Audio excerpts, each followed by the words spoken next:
میں ایک جاننے والے کے گھر گیا تو وہاں ایک بڑا سبق آموز قصہ رونما ہوا جو آپ کے گوش گزار کرنا چاہتا ہوں۔ میں ان کے ڈرائنگ روم میں جا کر بیٹھا تو کچن ڈرائنگ روم کے ساتھ اٹیچ تھا، جس کی وجہ سے کچن میں ہونے والی گفتگو کو تھوڑا غور کرنے سے سنا جا سکتا تھا۔ دو خواتین گفتگو کر رہی تھیں، جس سے مجھے اندازہ ہوا کہ یہ دونوں اس گھر کی دلہنیں ہیں۔ ان دونوں کی گفتگو نے مجھے ایک بہت بڑا سبق سکھایا۔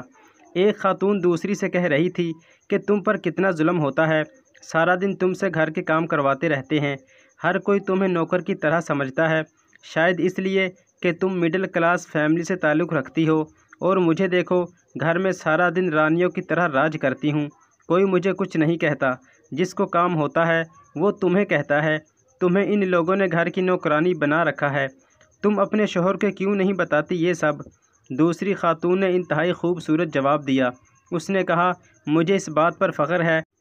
کہ گھر کے افراد ہر کام کے لیے میرا انتخاب کرتے ہیں، کیونکہ مجھے ان کے کام کرنے سے خوشی محسوس ہوتی ہے، اور جب میں اس گھر کے کاموں کو اپنا سمجھ کر کرتی ہوں تو مجھے تھکن محسوس نہیں ہوتی، اور جب میرا شوہر گھر آتا ہے تو وہ گھر کے ہر فرد سے میرے لیے تعریفی کلمات سنتا ہے تو مجھ سے خوش ہو جاتا ہے، اور میرے شوہر کے چہرے پر آنے والی وہ خوشی میرے دن بھر کی تھکن کو پل بھر میں ختم کر دیتی ہے،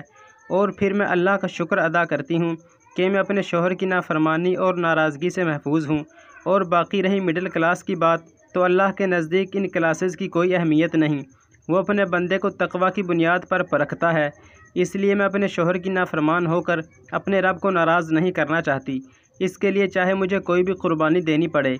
اس نیک بخت خاتون کی باتیں سنی تو یقین ہو گیا کہ لازماً اس خاتون کی تربیت کے پیچھے کسی عظیم خاتون کا ہاتھ ہے، جس نے اپنی بیٹی کو ایسے اعلیٰ اخلاق سے مزین کیا۔ مزید اچھی ویڈیوز کے لیے چینل کو ضرور سبسکرائب کیجیے۔